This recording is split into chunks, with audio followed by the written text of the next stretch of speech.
Welcome to Schloss Leopoldskron, the headquarters of the Salzburg Global Seminar.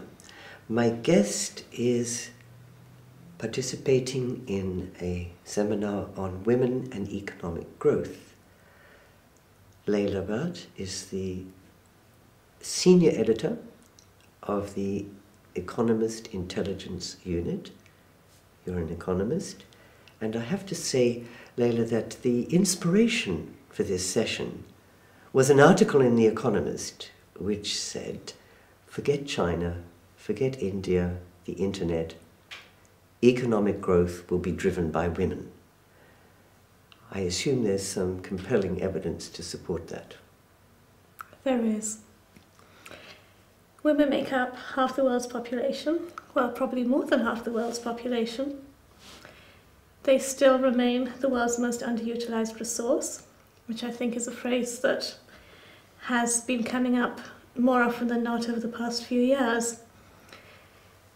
Women really are the drivers of economic growth. That's not to say men don't play a role, but women have been completely underrepresented over the last few centuries. And there's evidence, and considerable evidence, that women drive growth forward because they, at the most basic level, invest in education for their children, they invest in healthcare, they invest in things that increase the productive capacity of an economy. Men don't always tend to do that. They would prefer to buy their cigarettes and alcohol, and that's the way they spend their paycheck. Women tend to look more to the future. And particularly in emerging markets, educating women and empowering women really is the way forward. There are studies that show that growth in Africa, in Asia, would have been much, much higher had women achieved parity in terms of education with men. So what you're saying is that women are driving, but in a way they're the backseat driver with a man in front giving the directions. And is this true across the board, or is it more true of some countries, some societies than others? I think it's more true of some societies than others. I think in many societies, women don't have a voice. They don't have a voice when it comes to the public sphere, and they don't have a voice in the private sphere. Their needs are subservient to those of men. Men have the ultimate decision-making power in the home. They often have decision-making power over the assets their wives may bring from before they got married to the home. Is this your first visit to the Salzburg Global Seminar and to Schloss Leopoldskron? Yes, it is. And has it been a good experience? It's been an extremely pleasant experience. The surroundings are beautiful. The surroundings are also conducive to debate, and the participants are absolutely fabulous in the ideas and the experiences they bring with them. And it's been a really positive experience to talk to everyone about all these issues.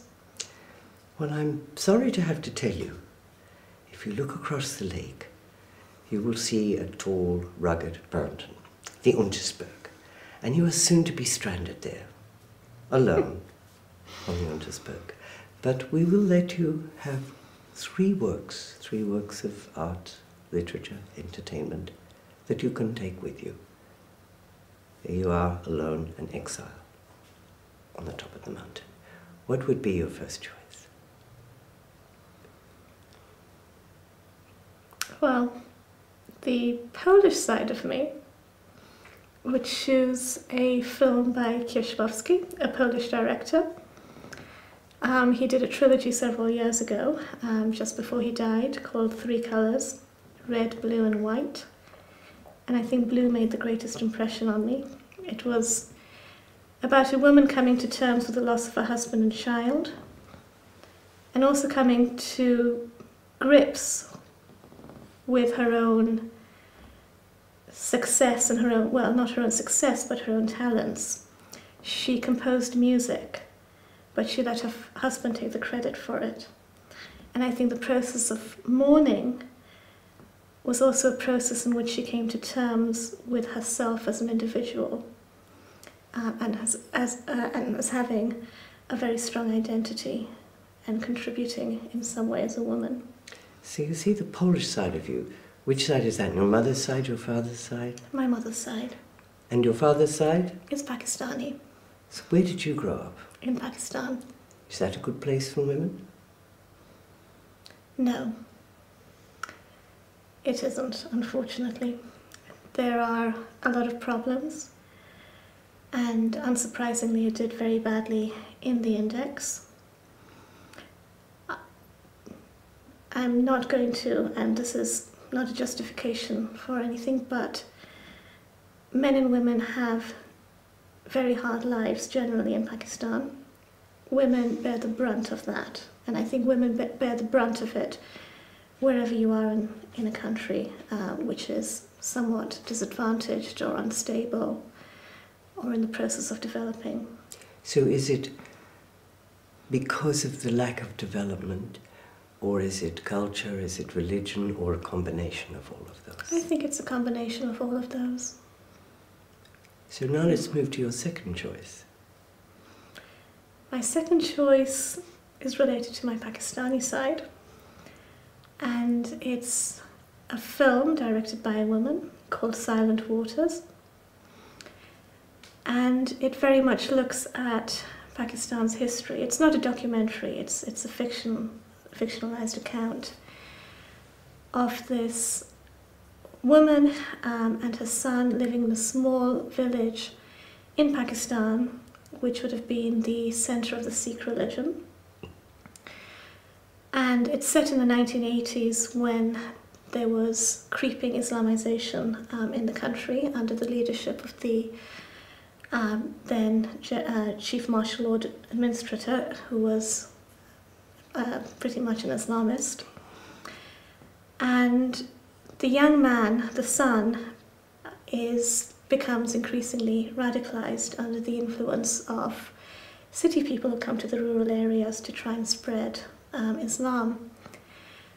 And it transpires that his mother is actually Sikh, but she converted to Islam at the time of partition.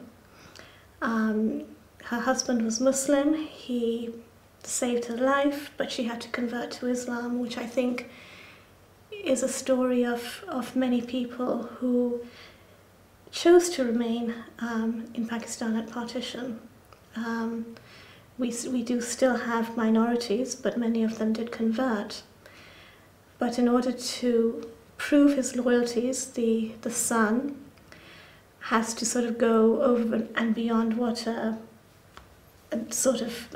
normal Muslim with two Muslim parents would have had to do to prove that he actually was loyal to the religion. His mother is Sikh. He has to take that extra step.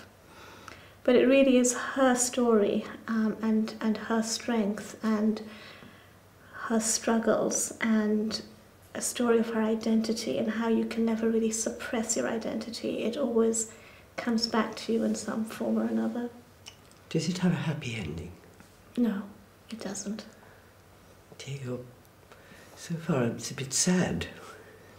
Your Polish film, your Pakistani film, so let me move on to your third choice.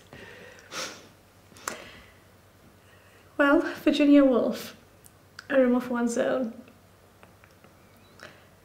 And that was something I read when I was very young, and I was encouraged to read it by a teacher at school.